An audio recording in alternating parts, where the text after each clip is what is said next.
Mga igsuon mayong adlaw kanatong tanan.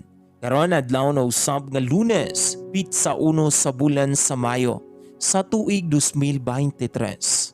O karon mga igsoon aniya na kita sa ikaupat nga semana sa Pasko sa pagkabanhaw sa atong Ginoong Hesukristo.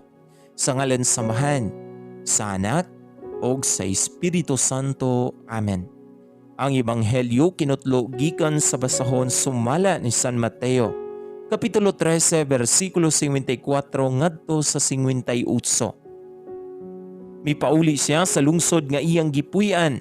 Nagtudlo siya didto sa ilang sinaguga og natingala ang nakadungog kaniya.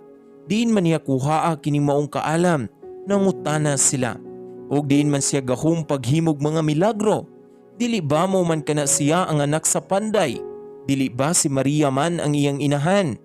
Og dili ba igsoon man kana siya ni Santiago, ni Jose, ni Simon og ni Judas?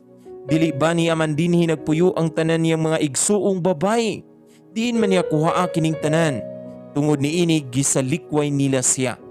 Og mingon si Jesus kanila, ang usa ka propeta tinahod bisan diin, gawas lang sa lungsod nga iyang gipuy-an og sa iyang kaugalingong panimalay.